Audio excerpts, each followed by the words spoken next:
Our guest hotline powered by Gruber Law, the one, the only Kevin Holden. What's up, Big Kev? Going on, you get well. First of all, as you know, if I'm the soldier boy of here, the instruction to the people here is to, if I remember properly, to raise up, twist a shirt around your head like a helicopter. No, that's Petey Pablo. That's Petey Pablo. That's Petey Pablo. Come no on. one needs to see that from me. Let me just tell you that. By the way, Andy, my wife got this big tub right here. I had a single Almond Joy last night. One Almond Joy. Wow. That's commitment to not dive into there. Who got Almond Joy? There's not one. You don't like Almond Joy? No one likes Almond Joy. Almond Joys are elite, Mitch. Yeah, Almond Joys are so good. Am I seriously in the minority here? Do you not like coconut? Not fake coconut. Oh gosh, Almond Joys and Mounds. Give me some they're the of that. worst. All right. There was a joke on fake coconut in there somewhere. Probably about Mounds. Almond Joy has nuts. Mounds don't. I don't know. You remember that? That was. I was gonna say that we're all in. Sometimes you feel coconuts. like a nut. Sometimes you don't. All right. I got to get out of this conversation because I know I'm in the majority on Earth. I know I'm in the minority on this show, and I'm okay with that. Kevin, how is North Carolina? How are you? Tell us everything. Ready? Go.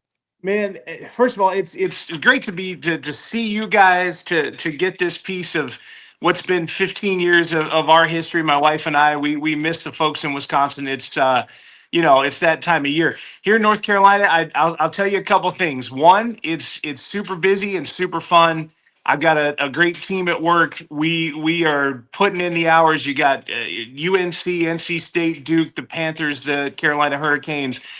There's certainly no shortage of stuff here. The other thing is Bill Belichick is a circus, guys. We were going to go there, but let's start with it. I love that. Yeah. Tell us about the Bill Belichick project going on there at North Carolina.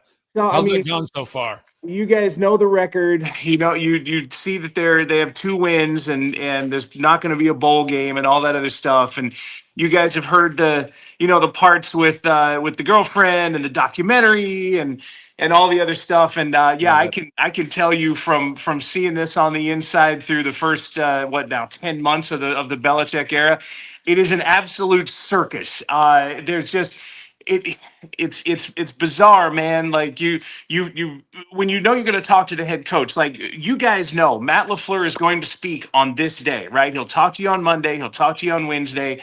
You know that for 6 weeks out. We know when Bill Belichick is going to talk the night before Bill Belichick talks. And so there's a whole bunch of midnight conversations like, who's going to Chapel Hill tomorrow? It's dumb.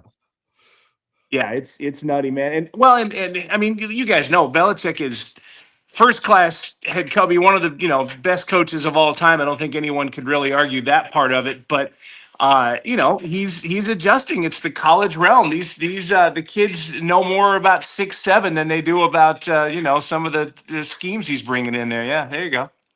Yeah, exactly. So talk about, do you think this is a long-term play for Belichick, or do you think it's going to be kind of a short-lived run there at North Carolina? What's your thoughts? I think Belichick. I think ideally Bill wanted to pass along a legacy to his son, who's one of his coordinators.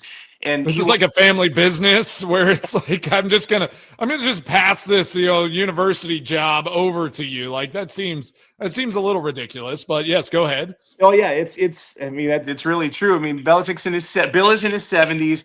Steve is ready to try to do this, and I think the idea was Bill comes in. By the way, Steve is the annual salary higher paid actual employee. Bill got a ton of signing bonus, but Steve has the bigger salary. The problem is they can't get anything together. I mean, they've played better the last couple of weeks, but I'm telling you, man,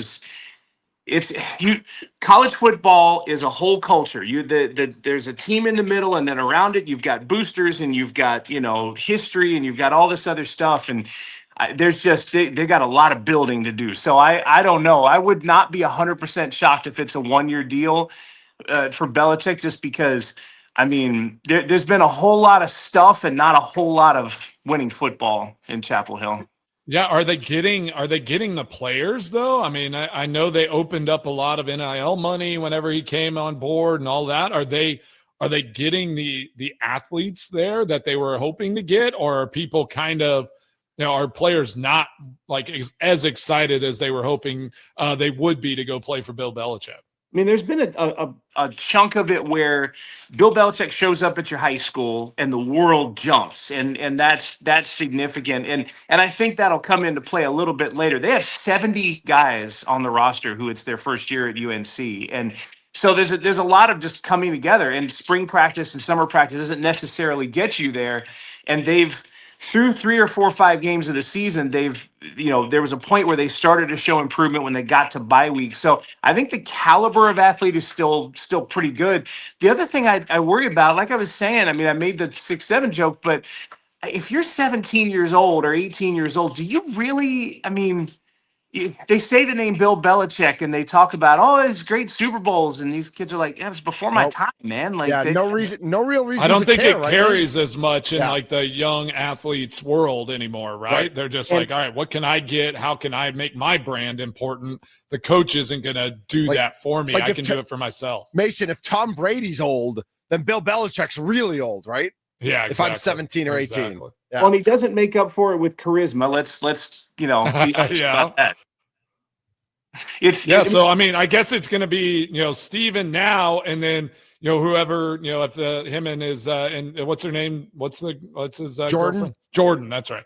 Yeah. Sorry, I've like forgotten all scene. It's worth forgetting. Yeah, exactly. You are on the right side of history. Yeah, just like I literally forgot. Famous Jordan at UNC. The famous some people are saying that. Get out of here. Some people. But I mean, at some point, what if they have a kid? Then like I'm guessing that family business someday will be passed on to that kid. I mean, is that the hope? We're going to just have Belichick's here for the next 30 plus years. I mean, they got to stop being 6-6 somehow, and if they think that's how they're going to get out of 6-6, that's how they do. Because otherwise, you could have just had Mac Brown. Mac's going to live to be 150. Like I know. Jeez. So Max, one of the greats. I remember, getting to know him a little bit when he was there at Texas, as I was going through that recruiting process. And talk about a shift. Like it's Mac Brown, just this personable, like kind of everybody kind of wants to be around him and be like him, and then Belichick, this standoffish, like you said, night before telling you when he's going to come and do his press conferences. Yeah, I mean, and Mason, you have no reason to remember this, but when you were, of course, you're Georgetown, Texas guy, and when you were at Colorado as a senior, which would be 19 years ago, I was working in Austin, and I got sent to your practice to basically corner you and get a one-on-one interview. Again, you no reason to remember. Yes, that's so great. Oh man, it did happen. 19 years ago, you were a college senior, and I was lugging around a big old camera because that's what they had back then, and we were having fun. That's so awesome, man. I love when those things tie back together. But all right, we got Kevin Holden on the Mason Crosby show. We are going to go into the eye of on the enemy. Talk about this Carolina Panthers versus Packers game. Talk about your Carolina Panthers. Just give us kind of a rundown of how y'all are feeling out there. Obviously at 4-4, there's been some sparks of, good play from that team. So just run us down through how the season has felt and how it's, how y'all are feeling it's going so far there in Carolina. Yeah, the 4-4 here is called extreme progress over where they were last year. It's Dave Canales, I think, is in a good direction. Dave Canales reminds me a ton of Matt LaFleur. I mean, and not just in the women are watching the TV more when Canales is on there, but he's I think he's a good players coach, and I think he's got a plan that's slowly coming together to develop. And the way they're doing it there is it's around the receiving core. They want explosive playmakers, in the receiving core. Xavier Legette came on last year and was strong. Ted McMillan, the first-round pick this year, is strong. They've got deep threats. Bryce Young is, been on the curve, the up and down the last, 2 years really. But when they're good, he's good. Rico Dowdle has given this offense a new dimension. And it's funny because they signed Dowdle to back up Chuba Hubbard. For the first few weeks of the season, he wasn't much of anything. And then Chuba got hurt, and Rico Dowdle went superhuman, and it gave it. There's no coincidence that the 3-game win streak that they had coincided with Rico Dowdle suddenly, becoming a monster, both back end receiver, a lot of yards from scrimmage. And I thought that was a big help. Right now, the Panthers are that kind of team that can do well in the right circumstance. Their home and road split is pretty strong. They've only won one road game, and it was the Jets. So we'll put the air quotes on it. They've won one road game, but at home they only have one loss. And let me tell you, I experienced that loss firsthand. It was the blowout to the Bills. That wasn't a home game. That there were 85% Bills fans there. There was a point in that game where the Panthers got a first down, which was pretty rare in that game, and the PA announcer goes, "And that's another first down." And then the fans all supposed to go, "Carolina Panthers," and then you get that Panther sound from the Janet Jackson song. So in live time, it goes, "That's another first down." Like not a soul said at a Panthers. Brutal. At least you got Janet. Yeah, right. And they, when they, because they've done pretty well at home. They beat the Cowboys at home, beat the Dolphins, beat the Falcons. But man, the Bills Mafia took that place over. I mean, they were out there calling everybody Karens and just going nuts. It was wild. That's awesome. Well, Kevin, talking about this matchup this weekend, here in Green Bay, in Wisconsin, talking about, not trying to overlook a team like the Carolina Panthers as, the Eagles are looming next week, a big matchup there. Carolina, like you said, they can hang their hat on some things on this team. Their run game looks like they do some good things on the defensive side of the ball. What do you think is their best chance to try to come into Green Bay and steal a win against the Packers team that on paper should handle them pretty well? Kind of what do you look at in this matchup that could pose a problem for our Green Bay Packers? I think the two biggest things the Panthers could do to steal something in Green Bay. First of all, that offensive line that the Panthers have would have to come together quick because they're dealing with a ton of injuries. Brady Christensen's out for the year and a significant Achilles injury this past Sunday. You guys remember Yosh Nijman? He's one of the guys shuffling around on the line. And so that line was just porous is probably the best word on Sunday. Like Andy Dalton had three bodies 2 feet from him on every play. Like they broke through instantly on every play, and poor Andy Dalton just took it for 4 quarters, man. So Bryce is back. Bryce Young is going to play in this game.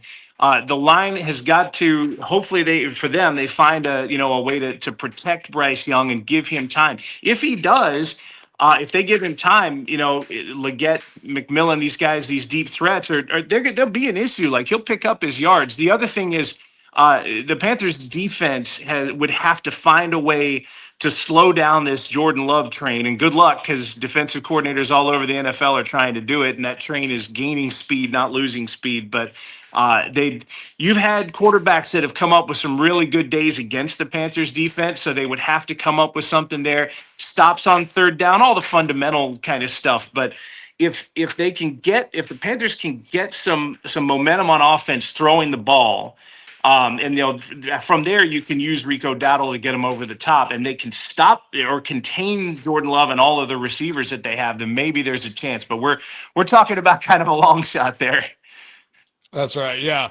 We get Kevin Holden, WNCN there in North Carolina at 321 CUE Kevin on X or Twitter, whatever you like to call it. He's joining us on the Mason Crosby Show. We are talking about this upcoming matchup, Carolina Panthers coming to Lambeau Field against the Green Bay Packers.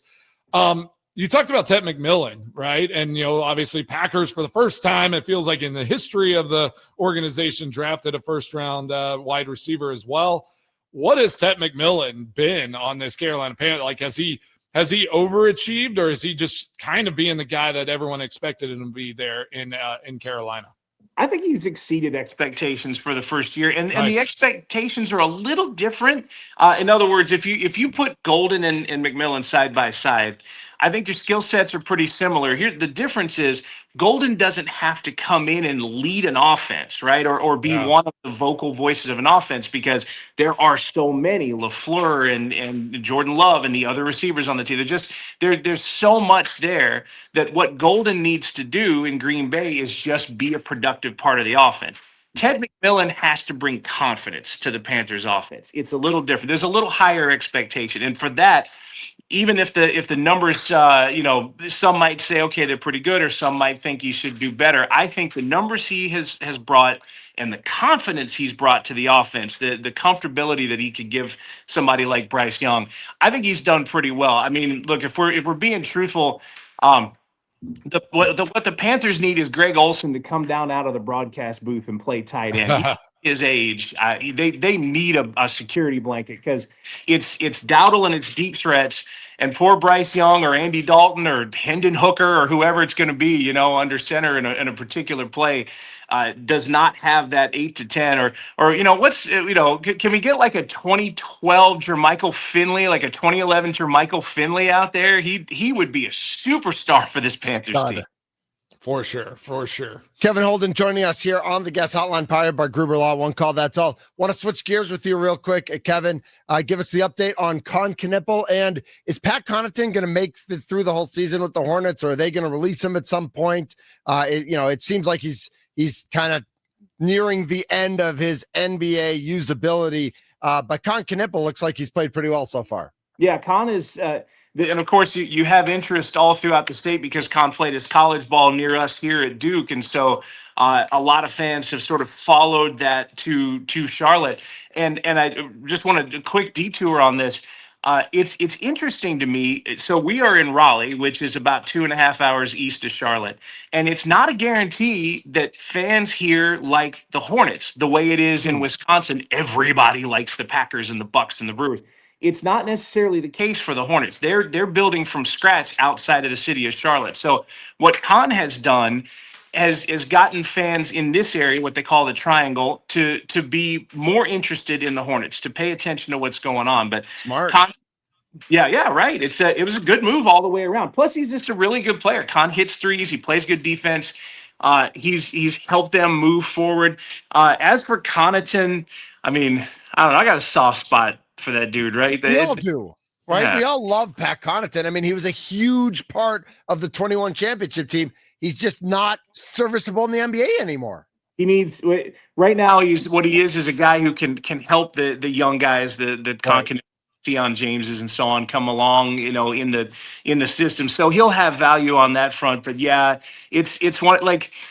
It reminds me of like the Phillies 3 or 4 years after they were so dominant and won the World Series, and you were watching Ryan Howard and Chase Utley and Jimmy Rollins limp around a field, and you're like, you could still see who they were, but it's not who they are. It's a little bit sad, but I don't know. I'm kind of happy that Pat's at least in the same state where I am again. It's kind of fun. For sure. Well, Kevin, thank you so much for jumping on Eye on the Enemy. I have a feeling we will be reaching out to you whenever there's even if there's not something to talk about. We're just going to reach out to you from time to time and just like, get that corkscrew in that noggin and see what falls out. Like, what do you got on your mind, right? Kevin always like, he always has two things, right? Like we have so much in common, right? Kevin did Telemundo broadcasts for the Milwaukee Brewers. I got a C in college Spanish. I also we love wearing Tommy all these different crazy awesome hats, and he always had a cool hat, a cool jersey whenever he's on. And I can't help but notice you're wearing the Carolina Mudcats jersey, which that's going to go up in the rafters now and put it in the Hall of Fame. It's all over there. Brewers now moving that to the Wilson Warbirds. Where are you in range of Wilson, and is the community pumped about that still over there, Kevin? Well, the Mudcats were the closest team to us. Zebulon was 25 minutes away from here. And Wilson is another 20 or 25 minutes. So it's going to be a little bit of a drive. I don't know. I mean, I think the community will support the Warbirds, but the Mudcats are iconic, man. I know. I had this hat when I was in my 20s. This being one season watching the Mudcats and being a part of what was going on with that team was a ton of fun. Plus, and I know we're not wanting to talk a ton of Brewers here, but they had a lot of good prospects. Jesus Mate is a guy you're going to see pretty soon. And we did a Jesus Mate interview in Spanish here, and everybody was floored, right? They're like, wait, you speak Spanish? So that's I love that. All right. With that said, Kevin, let's admit to everybody that I remember when you first got the job with Telemundo, and you were like, my Spanish is good, but I'm not sure it's like fluent baseball good to carry a broadcast. Just start yelling and just lean into the words that you know really well. Were you on with Raul or Andy at the time? It was me. It was me and Hector Molina for TV, and then Andy was doing radio. But we had a moment. Actually, this is funny. Another crossover in history. We had a moment involving a Mason Crosby field goal that went viral. That was me and Epi Guerrero, and it was a preseason game. That's right. Mason, you kicked a field goal. I don't think it was in Pittsburgh to make it 3-0 in the first quarter of a preseason game. And we held that goal call for like 27 seconds. Love it. Oh, that's so good. In a preseason game. Go! Dan Patrick went on the radio the next day and just railed on us. He said, "This is it. Football should never be broadcast in Spanish again. This is a preseason game. Why are you bringing this much energy to it?" We loved it. We had a great time. I love that. Really appreciate you, Kevin. It was awesome catching up. We'll have to do it again sometime. Men's, in NCAA basketball starting up. I know, Duke looks like they're high in the rankings. North Carolina, kind of capping it off top 25. So y'all are looking to have another fun year there in the Carolinas with your teams. And we'll reach back out to you soon. Appreciate you, Kevin. And correct me if I'm wrong. And Mason, I know this is very near and dear to your heart. I believe the Bucks and the Hornets are in the same group for the NBA Cup. NBA Cup, yes. And that is Mason's favorite thing. I love the NBA Cup. I should have checked before I said that out loud. We'll do that whole interview in Spanish just for all the, the international flair. That would be awesome. Yeah, right. Tremendous. Well, here for you guys anytime. Appreciate it. You guys are awesome. You name it, I'll be here. Awesome. Right. Kevin, thank you so much. Kevin Holden, our best friend in North Carolina, WNCN.